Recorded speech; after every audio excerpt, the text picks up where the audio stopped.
Well, good morning.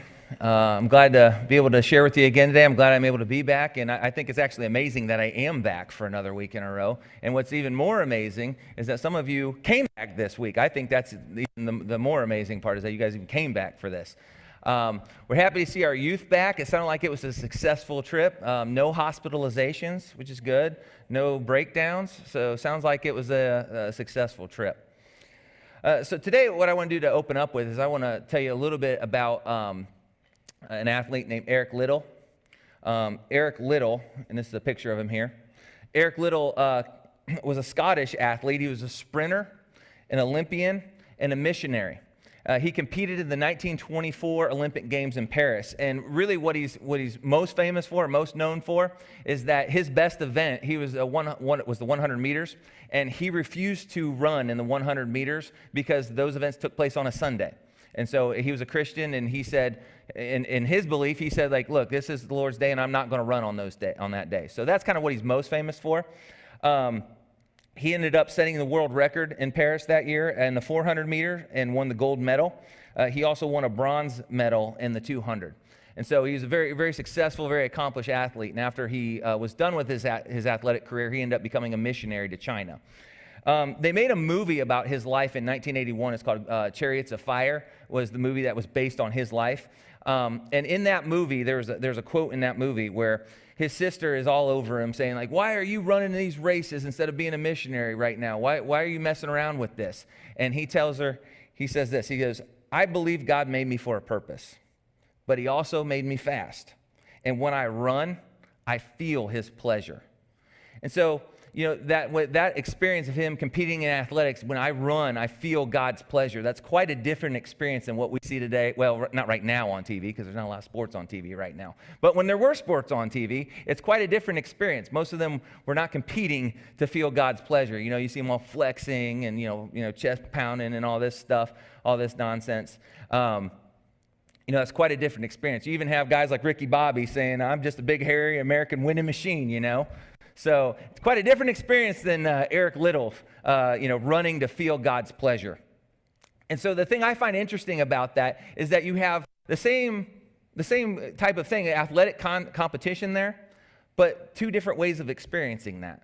And you have Eric Liddell, and then you have all these other guys. So what's the difference? And I would argue to say that it's what's in your heart. That's what makes the big difference. And so today what we're going to talk about is you can compete, and it's not just competition. It's anything that you do in life. You can compete in athletics. You can, when you go to school, when you go to your job, you can do it with either a heart of proud works or a heart of humble faith. And so that's what we're going to talk about today. So the title of the message is called A Pair of Kings, because what we're going to talk about is we're going to show two kings in the Bible, one demonstrating a heart of proud works, and then the other one demonstrating a heart of humble faith. And we're going to look at those two kings to kind of see what's the difference between the two of them and just kind of how their thought process is. Because I could stand up here and just talk to you about that. I think it's a lot easier to show you a picture of what that looks like. So each of these kings are a picture. One's of proud works and the other is of humble faith. And so the first king we're going to talk about is in the book of Daniel. It's King Nebuchadnezzar. King Nebuchadnezzar was the king of the Babylonian Empire. And at that time, when this was written, the Babylonians, they were the top dog in the world. They were the most powerful empire in the world. So the guy that we're going to be hearing about here was the most powerful man in the world at the time. Okay, and so we're gonna look at his attitude and how God reacts to that attitude and how actually God changes that attitude. So we're going to take a look at Daniel chapter 4, verses 28 through 37. And it says this, but all these things did happen to King Nebuchadnezzar. 12 months later, he was taking a walk on the flat roof of the royal palace in Babylon. As he looked out across the city, he said, look at this great city of Babylon. By my own mighty power, I have built this beautiful city as my royal residence to display my majestic splendor. So you can see right there what is going on in his heart. It's proud works. In fact, Pastor John Piper talks about this between proud works and humble faith. He says, if works wants the satisfaction of feeling itself overcome the obstacle. Faith savors the satisfaction of feeling God overcome an obstacle. Works longs for the joy of being glorified as capable, strong, and smart. Faith longs for the joy of seeing God glorified for his capability and strength and wisdom and grace. And so you can see right here, Nebuchadnezzar, right off the bat, right out of the gate, look at what I have done. Boy, I feel pretty good about what I have done. I have accomplished all of this in my own power, didn't need any help.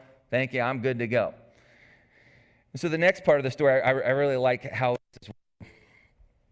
While these words were still in his mouth, so right in the middle of him boasting about how awesome he is, right in the middle of that, words were still in his mouth, a voice called down from heaven, "O King Nebuchadnezzar, this message is for you. You are no longer ruler of this kingdom." That's a kind of a shock right there. You are no longer ruler of this kingdom. You will be driven from human society. You will live in the fields with the wild animals, and you will eat grass like a cow. 7 periods of time will pass while you live this way until, and this is the reason for all of this, until you learn that the Most High rules over the kingdoms of the world and gives them to anyone he chooses. Okay, so that's the whole point of all of this right here. Why God said, look, you are done. You are not the king anymore. You're going to go crazy. You're going to lose your mind. And here's why. Because you are going to learn that the Most High rules over the kingdoms of the world, and he gives them, you didn't earn it, he gives them to anyone he chooses. And so God is going to demonstrate that fact by doing this. That, look, I gave you this kingdom, and I can take it away. And he's going to do that. That same hour, the judgment was fulfilled, and Nebuchadnezzar was driven from human society. He ate grass like a cow, and he was drenched with the dew of heaven. He lived this way until his hair was as long as eagle's feathers and his nails were like bird's claws. This kind of sounds like someone coming out of quarantine, actually. So he'd gone mad, he'd gone crazy. Now the next part is going to be Nebuchadnezzar speaking here. This is from his own mouth coming here. After this time had passed, I, Nebuchadnezzar, looked up to heaven. My sanity returned, and I praised and worshiped the Most High and honored the one who lives forever. His rule is everlasting, and his kingdom is eternal. All the people of earth are nothing compared to him. He does as he pleases among the angels of heaven and among the people of earth. No one can stop him or say to him, "What do you mean by doing these things?" Even false news, fake news can't stop him. He does what he wants. When my sanity returned to me, so did my honor and glory and kingdom. My advisors and nobles sought me out, and I was restored as head of my kingdom with even greater honor than before. Now I, Nebuchadnezzar, praise and glorify and honor the King of heaven. All his acts are just and true, and he is able to humble the proud. And this is the most powerful man in the world at the time saying this. So what God had kind of gave him this object lesson of, look, I gave you this kingdom, now I took it away from you, and I can even give it back to you. See, very much demonstrating that, look, this is not a fluke, this is not an accident. I put you here, I can take you away, and I can even give it back to you. I am in charge, not you. And Nebuchadnezzar learned that the hard way, learned it pretty quickly. And so I think what Nebuchadnezzar, his biggest problem was, and at the beginning, I don't think Nebuchadnezzar, I just think that he honestly thought that he really did all of that stuff, that he accomplished all of that stuff on his own. I really think that's what he thought. I don't think he was like, well, maybe God did this, but no, I think he really did think he did all of this, and God was showing him, no, you didn't. It was me. And I think that his biggest problem was this. Nebuchadnezzar saw life as an achievement, that is stuff that I did. When God is telling him, no, life isn't an achievement, it's a gift. Life is a gift, it's not an achievement. And that's what Nebuchadnezzar had to learn the hard way in this story here. And so when we see life as an achievement, that's when we want the glory for ourselves. That's when we want to see how strong we are because we thought we achieved it ourselves. When we view life as a gift, then we want to give God the glory because we knew it ultimately came from him. So that was our first in our pair of kings. The next in our pair of kings is going to be King David. And the passage we're about to read here is towards the end of King David's life, and what's happening is he's about to turn the kingdom over to his son Solomon. And what he has done is right before he's going to turn it over, he's given he wanted to build a temple for God, and God said, no, I don't want you to build it. I want Solomon to build the temple. So So David, what he did is, okay, well, if Solomon's going to build a temple, I'm going to make all the preparations for him. We're going to start getting all the supplies so that when he becomes king, he's going to hit the ground running building this temple. And so this is the prayer that David has right before he turns the kingdom over to Solomon. And this is in 1 Chronicles chapter 29, 10 through 20. And he says this, and now what you're going to find in this prayer is that this is going to be a heart of humble faith. This is going to be, when you view life as a gift, this is what it's going to sound like. And it's just dripping with humble faith. And it says this, then David praised the Lord in the presence of the whole assembly. O Lord, the God of our ancestor Israel, may you be praised forever and ever. Yours is the greatness, the power, the glory, the victory, and the majesty. So right out of the gate, we are very clear what his motivations are in this prayer. Who is he giving the glory to? It's God. It's not for his own glory. He's making it very clear that we are doing this for your glory. It all belongs to you. It says, everything in the heavens and on earth is yours, O Lord, and this is your kingdom. Again, he is understanding that life is a gift. This is your kingdom that you gave to me to allow me to rule this. I didn't do this myself. This is a gift. We adore you as the one who is over all things. Wealth and honor come from you alone, for you rule over everything. Again, life is a gift.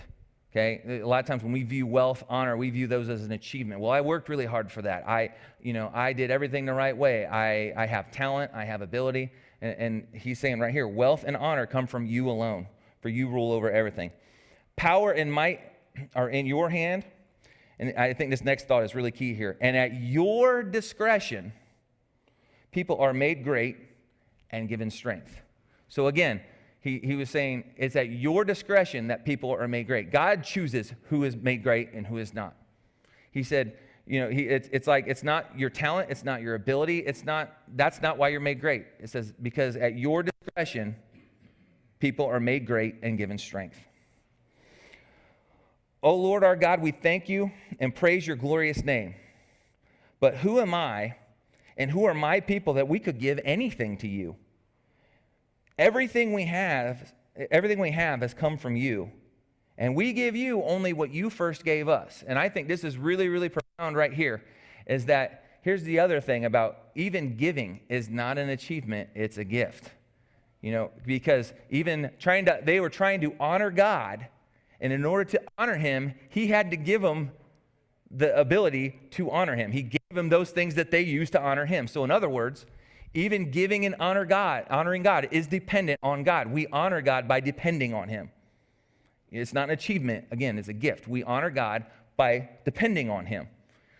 And so right there, that really, that when you're thinking about like when you come to worship and things like that, that really rules out a lot of, hey, everybody, look at how I'm worshiping. No, it doesn't work that way, because everything that we have to honor God has been given to us anyway. We can't give him anything that he hasn't already given us.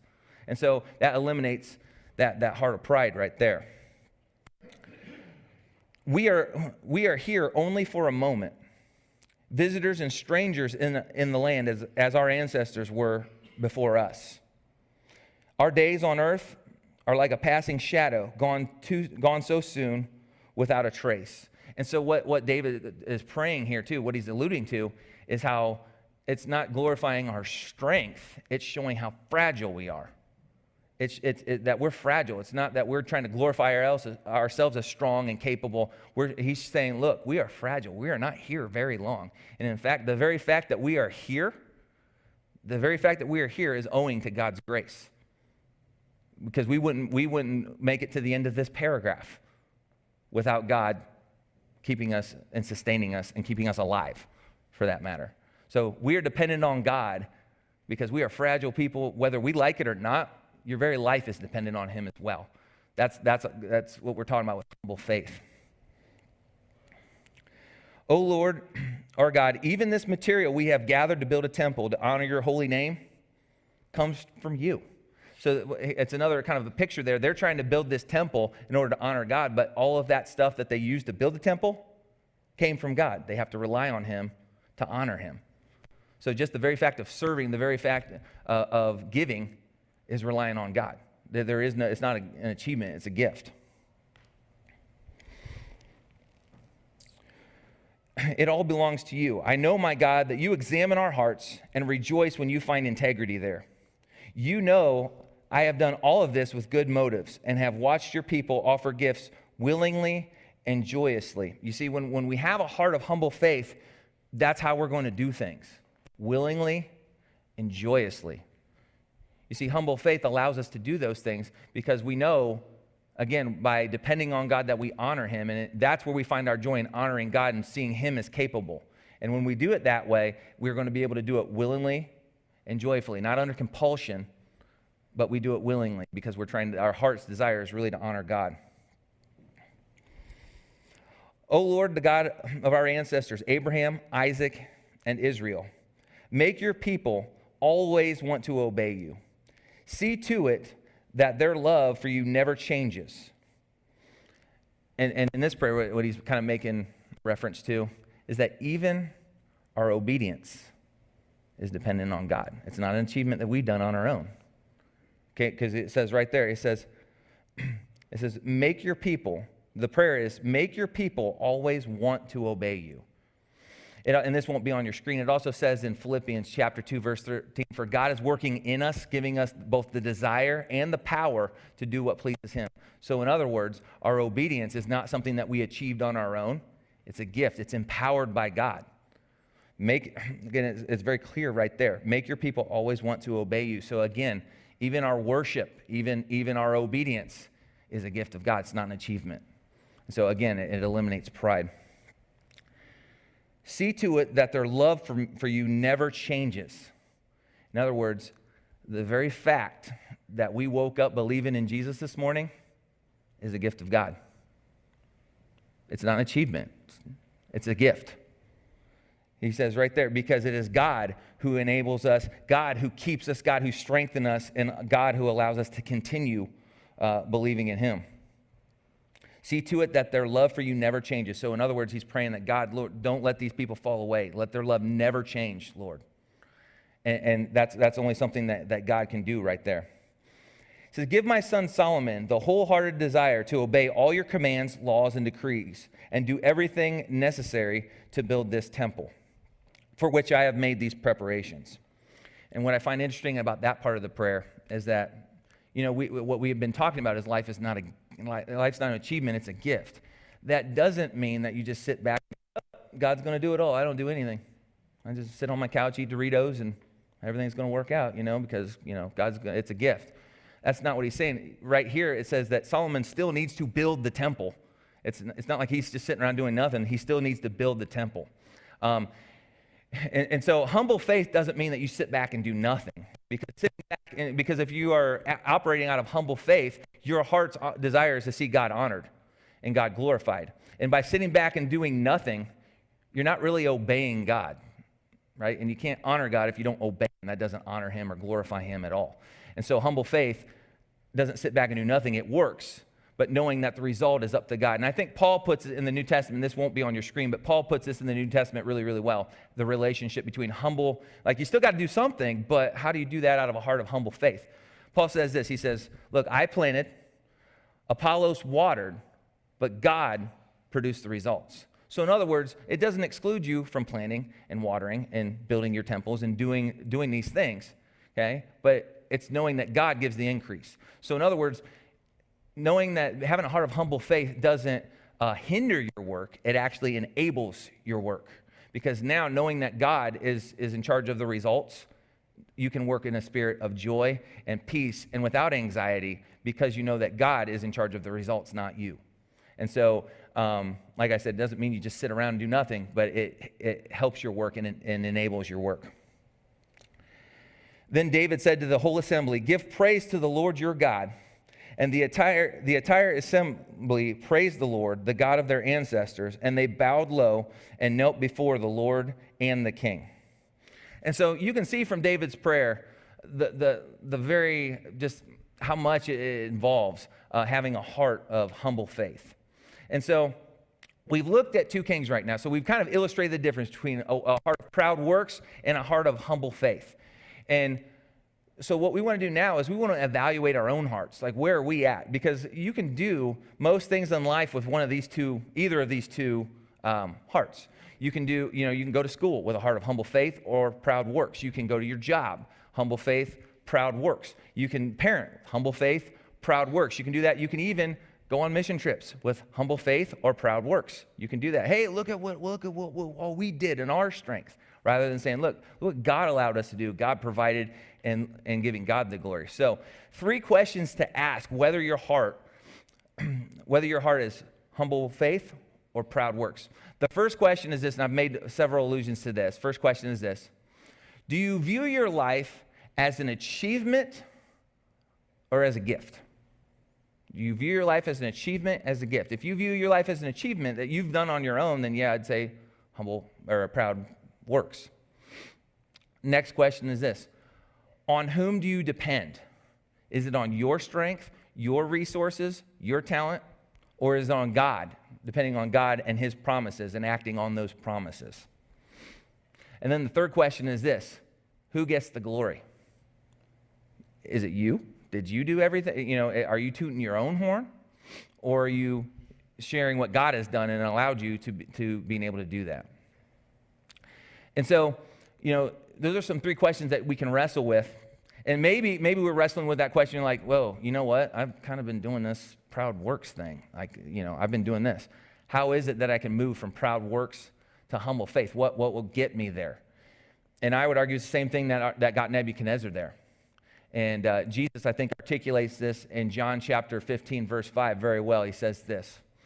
He says, yes, I am the vine, you are the branches. Those who remain in me and I in them will produce much fruit. And I underline this for a reason. For apart from me, you can do nothing. That's the antidote right there. Apart from me, you can do nothing. You see, that statement that Jesus makes isn't designed to make us depressed. Oh man, I can't do anything. No, that's not what it's designed to do. Okay? That statement right there, before you go into whatever it is that you're doing, that statement right there can give us hope, because we're not expected to do it on our own. You might not feel like you're able to do it or can't do it or whatever, but you're not expected to do it on your own. Apart from me, you can do nothing. It gives hope on the front end of that task. And then on the back end, after you've completed your task, after you're done, you look back, that statement gives you humility, saying, look, I didn't do that myself, because Jesus said, apart from me, you can do nothing. So I didn't do it myself. It is the perfect antidote to pride. And then on the front end, it's the perfect antidote to despair. This statement right here, apart from me, you can do nothing. So I want to encourage you this week as you go about your week, ask yourself those 3 questions. Am I viewing my life as a gift or an achievement? Who am I depending on for strength? Where am I getting that from? And who gets the glory? And if you're like, oh, well, I'm not sure if I'm doing this the right way, just remember that statement right there. Apart from me, you can do nothing.